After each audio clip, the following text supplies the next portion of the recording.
Biksu bersirah darah melangkah maju, rune berkelap-kelip di sirah merah darahnya. Li Chunfeng, sudah bertahun-tahun sejak terakhir kali kita bertemu, dan kau masih mudah tersinggung seperti biasa. Kejadian hari ini tidak ada hubungannya denganmu. Keluar dari sini. Kau, Antek Kuil, beraninya kau menyuruhku berbuat apa? Li Chunfeng mendengus dingin, lalu aura pedang melesat keluar. Biksu bersirah darah tidak menghindar atau menghindar, membiarkan energi pedang menebas sirahnya, hanya meninggalkan bekas putih samar. Pedangmu masih sangat lunak. Ekspresi Li Chunfeng sedikit berubah. Pertahanan lawan sungguh luar biasa. Yu Wuxi melayang ke depan formasi, dikelilingi udara hitam. Tuan Kota Li, dia yang tahu situasi saat ini adalah pahlawan. Chen Ping dan Istana Dao Jahatku adalah musuh bebuyutan, dan dia harus mati hari ini. Dan aku, teriak Yu Yue, aku akan mencungkil matanya dengan tanganku sendiri. Nan Batian berjalan keluar sambil menggendong Xiao Cui, tertawa terbahak-bahak, kalian idiot, berani-beraninya kalian berteriak padaku. Apa kalian percaya aku, gedung informasi, akan membongkar semua rahasia kalian? Xiao Cui melangkah maju, memegang gulungan batu giok di tangannya. 6 aula kuil suci diam-diam bersekongkol dengan jalan iblis. Aula cabang aula jalan jahat merenggut jiwa para kultivator tak berdosa. Dan Tuan Qin, cek-cek, aku punya banyak cerita tentang putramu yang suka menindas pria dan wanita. Wajah Qin Lai menjadi gelap, berhenti bicara omong kosong. Entah itu omong kosong atau bukan, kita akan tahu setelah diumumkan, kata Xiao Cui dengan tenang, selama kau menarik pasukanmu, kejadian hari ini akan dianggap selesai. Biksu berbaju zirah darah mencibir, pusat informasi. Mereka cuma tukang gosip. Kalau berani ngomong lagi, aku bunuh kalian tanpa ampun. Kalau begitu, cobalah. Para kultivator di belakang Nan Batian melepaskan aura mereka secara bersamaan. Meskipun jumlah mereka tidak banyak, masing-masing dari mereka memiliki aura yang kental dan jelas merupakan elit. Kedua belah pihak berada di ambang perang. Pada saat ini, suara Chen Ping datang dari halaman, tidak perlu bicara omong kosong. Dia berjalan keluar perlahan-lahan, diikuti oleh Mo Chen, Humasi, Ling Sui, dan semua murid sekte pedang. Meskipun jumlah orangnya hanya beberapa lusin, mereka semua menegakkan kepala dan tidak menunjukkan rasa takut. Qin Lai, bukankah kau hanya ingin membunuhku? Chen Ping menatap langsung ke arah lawannya dan berkata, aku ingin bertarung denganmu. Hidup atau matimu adalah keputusanmu sendiri. Berani. Qin Lai tertegun sejenak, lalu tertawa terbahak-bahak, apa katamu? Kau, seorang alam abadi longgar, berani menantangku, seorang alam abadi bumi tingkat 8. Mengapa tidak? Chen Ping mencengkeram pedang pembunuh naga rat-rat. Kalau aku kalah, aku akan melakukan apapun yang kau mau. Kalau kau kalah, bawa pasukanmu dan keluar dari kota suci pedang. Jangan pernah menyinggung perasaan orang lain lagi. Chen Ping. Tidak, kata Mo Chen cemas. Tuan Chen, mohon pikir-pikir lagi. Li Chunfeng pun buru-buru menghentikannya. Chen Ping melambaikan tangannya, tatapannya tegas, ini adalah dendam antara dia dan aku, sudah saatnya untuk mengakhirinya. Mata Qin Lai berkilat jahat. Ia berharap Chen Ping mati atas inisiatifnya sendiri. Oke, aku janji. Tapi kalau ada yang berani ikut campur, jangan salahkan aku karena bersikap kasar. Qin Lai berjalan perlahan ke arah Chen Ping, kekuatan spiritualnya melonjak di sekelilingnya, dan lubang-lubang yang dalam terinjak-injak di tanah. Nak, suatu kehormatan bagimu untuk mati di bawah pedangku.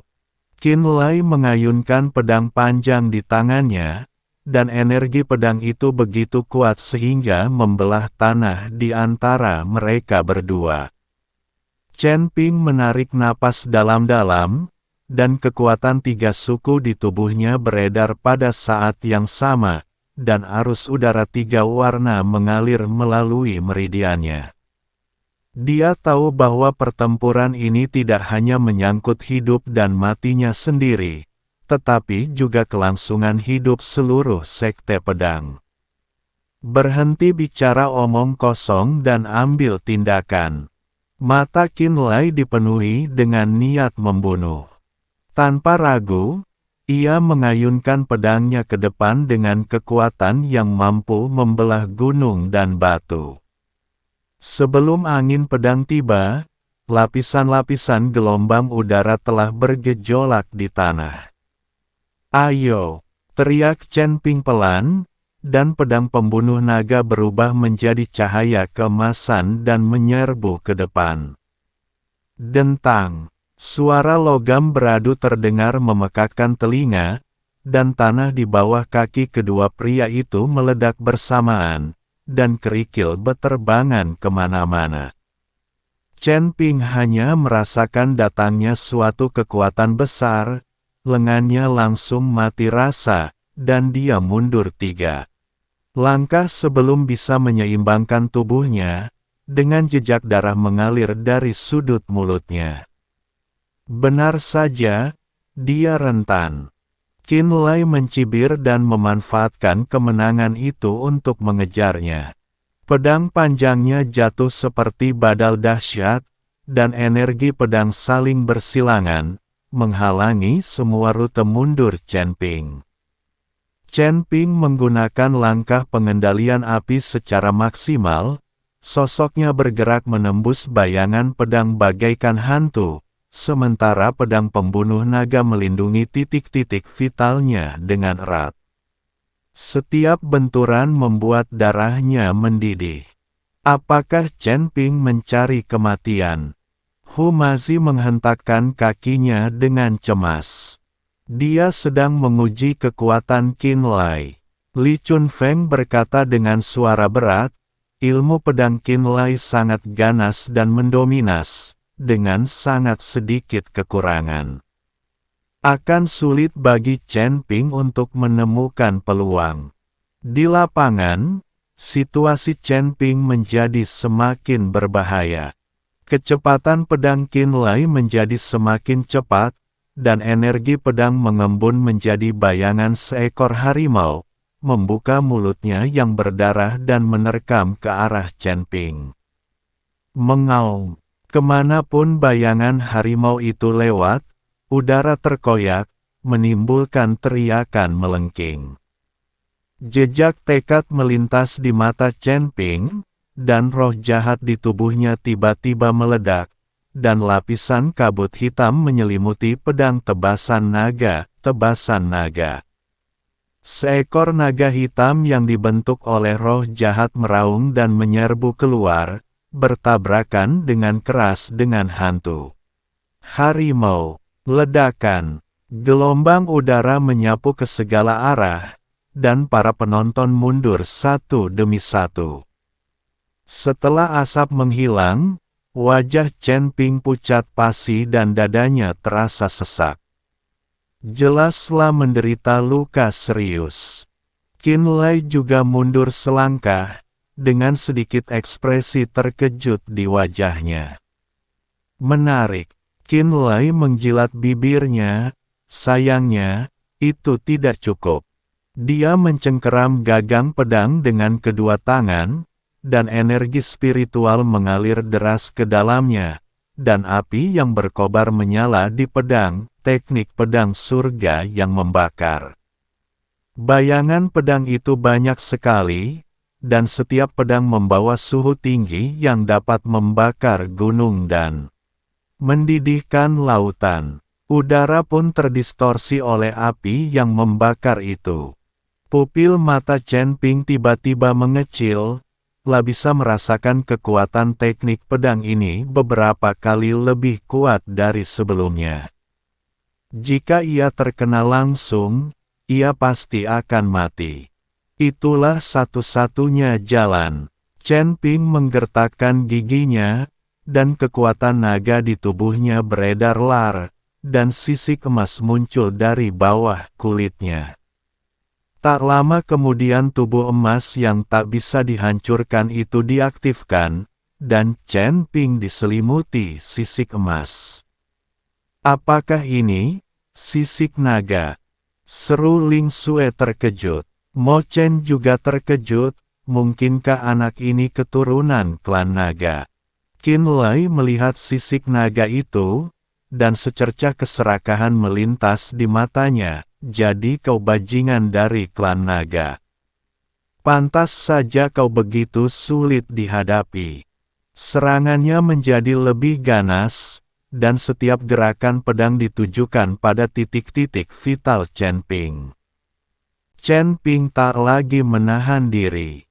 Kekuatan naga mengalir deras ke kakinya, dan tubuhnya tiba-tiba berakselerasi, nyaris menghindari ujung pedang, dan pada saat yang sama, pedang pembunuh naga melesat, mengarah langsung ke tenggorokan Qin Lai. Hanya hal sepele, Qin Lai memutar pergelangan tangannya dan menangkis serangan itu dengan pedangnya. Pada saat ini, Chen Ping diam-diam memadatkan bola cahaya keemasan di tangan kirinya, dan memanfaatkan momen ketika Qin Lai menangkisnya untuk menghantamkannya ke arah dadanya. Naga itu marah. Bola cahaya keemasan itu meledak, dan kekuatan naga itu menyebar. Qin Lai merasakan sesak di dadanya, darahnya melonjak, dan ia terdorong mundur 5 langkah. Kau mencari kematian. Qin Lai terkejut dan marah. Dia tidak menyangka Chen Ping menyembunyikan jurus mematikan yang begitu kuat. Niat membunuh berkobar di matanya, dan ia mengangkat pedangnya tinggi-tinggi. Kekuatan spiritualnya mengembun menjadi bola api raksasa, bakar langit dan hancurkan bumi. Bola api itu naik seperti matahari kecil, dan suhu tinggi yang dipancarkannya menyebabkan para biksu di sekitarnya melepaskan kekuatan spiritual mereka untuk melindungi tubuh mereka. Chen Ping menatap bola api yang cukup untuk membakarnya menjadi abu, dan secercah tekad terpancar di matanya. Sepertinya aku harus menggunakannya. Chen Ping perlahan mengangkat tangan kirinya dan mengepalkan udara. Berdengung. Terdengar suara dengungan pelan, dan busur Raja Dewa yang hitam pekat muncul dari udara tipis di tangannya. Pola emas pada busur itu tampak hidup, memancarkan cahaya keemasan redup. Itu senjata sucil. Itu sebenarnya busur Raja Dewa, artefak legendaris yang bisa menembak jatuh dewa. Para pendeta yang menyaksikan menjadi gempar, mata mereka dipenuhi keterkejutan dan keserakahan. Qin Lai juga tampak tidak percaya, bagaimana busur Raja Dewa bisa berakhir di tanganmu. Chen Ping tidak menjawab, meletakkan tangan kanannya di tali busur, dan energi jahat Tao di tubuhnya langsung mengembun menjadi bulu anak panah yang berkilauan. Pergilah ke neraka. Chen Ping berteriak pelan dan melepaskan tangan kanannya. Anak panah itu melesat bagal meteor, membawa momentum yang mampu membelah langit dan bumi. Seketika, anak panah itu melintasi jarak puluhan kaki dan melesat menuju bola api raksasa itu. Ledakan. Saat bulu anak panah bertabrakan dengan bola api, waktu seakan berhenti. Kemudian, energi dahsyat meledak, cahaya keemasan menelan segalanya, bahkan ruangan pun bergetar sedikit. Semua orang terkejut oleh kekuatan ini dan tanpa sadar menutup mata mereka. Ketika cahaya memudar, pemandangan di lapangan membuat semua orang terkesiap. Qin Lai setengah berlutut di tanah, dengan lubang berdarah mengerikan muncul di dadanya, darah mengucur keluar, dan baju besi ungu emasnya hancur berkeping-keping. Dia menatap luka di dadanya dengan tak percaya, matanya dipenuhi ketakutan. Kondisi Chen Ping juga tidak jauh lebih baik. Serangan balik dari busur Raja Dewa menyebabkan meridiannya rusak, darah terus mengalir dari sudut mulutnya, dan tubuhnya gemetar. Aku benar-benar kalah. Qin Lai bergumam pada dirinya sendiri, lalu kelihatan kegilaan melintas di matanya, aku tidak kalah. Dia tiba-tiba mengangkat kepalanya dan menatap orang-orang di belakangnya. Kenapa kalian masih berdiri di sana? Pergi, bunuh dia, ambil artefaknya. Keserakahan terpancar di mata biksu berbaju sirah darah, dan dia menyerbu lebih dulu. Busur Raja Dewa adalah milikku. Tidak mau kalah, Yu Wuxi menyerbu ke arah Chen Ping dengan aura hitam yang berputar-putar. Chen Ping, tubuhmu milikku. Yu Yue dan Yu Wuji mengikuti dari dekat, dan para master dari berbagai sekte juga beraksi. Semua orang tertarik oleh busur Raja Dewa dan garis keturunan naga Chen Ping, dan telah lama melupakan perjanjian sebelumnya. Tercela. Li Chunfeng meraurik marah, menghunus pedangnya, dan menyerbu ke arah biksu berbaju besi berdarah. Lindungi Tuan Chen. Nan Batian dan Xiao Chul menyerang pada saat yang sama, dan para biksu di gedung informasi membentuk tembok manusia untuk menghalangi serangan musuh. Mo Chen dan Hu Mazi membantu Chen Ping mundur, sementara Ling Xue berdiri di depan dengan pedang panjang di tangannya, menatap Yu Yue yang menyerbu ke arahnya dengan tatapan dingin. Mati kau, jalan kecil. Sebuah cambuk tulang muncul di tangan Yu Yue, dan mencambuknya ke arah Ling Xue dengan suara yang menembus udara. Keluar dari sini, teriak Ling Xue dengan marah, dan pedang panjang itu menusuk seperti angsa liar yang terkejut, memaksa Yu Yue mundur. Keributan pun langsung terjadi. Li Chunfeng bertarung melawan biksu bersirah darah. Keduanya berada di tingkat ke-9 alam abadi bumi. Energi pedang bertabrakan dengan perisai cahaya berwarna darah, dan setiap pertarungan mengubah warna langit dan bumi. Nan Batian, yang memegang kapak penciptaan, sangat berani dan menghalangi pengepungan beberapa biksu duniawi yang abadi. Meskipun para murid sekte pedang relatif lemah, mereka semua tak kenal takut dan bertarung bersama para kultivator jahat dari Aula Dao Jahat. Suara jeritan dan benturan senjata tak henti-hentinya. Chen Ping bersandar ke dinding, memperhatikan keributan di depannya, merasa sangat cemas. Dia ingin membantu, tetapi dia bahkan tidak punya kekuatan untuk mengangkat tangannya. Serangan balik dari busur Raja Dewa ternyata lebih serius dari yang dia bayangkan. Kali ini, Penggunaan busur Raja Dewa hampir menghabiskan energi jahat pola Dao di tubuh Chen Ping. "Chen Ping, apa kabar?" tanya Humazi cemas sambil menggunakan jimat untuk menahan serangan.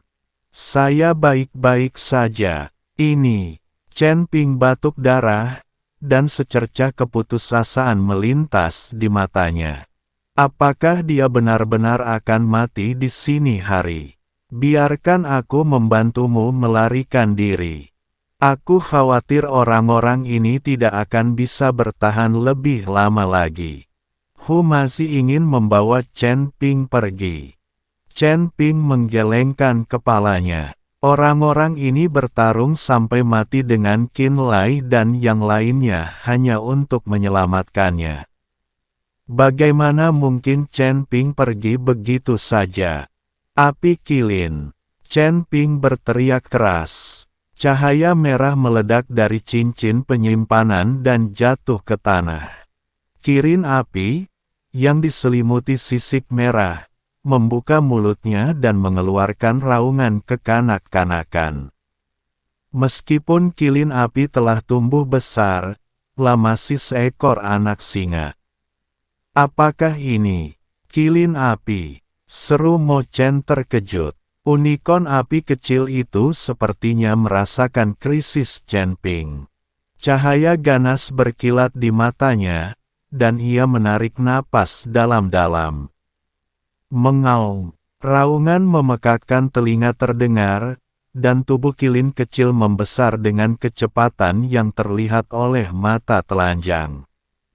Dalam sekejap mata, ia tumbuh menjadi monster raksasa setinggi beberapa meter, dengan api yang berkobar di sekujur tubuhnya, memancarkan tekanan seperti monster dewa.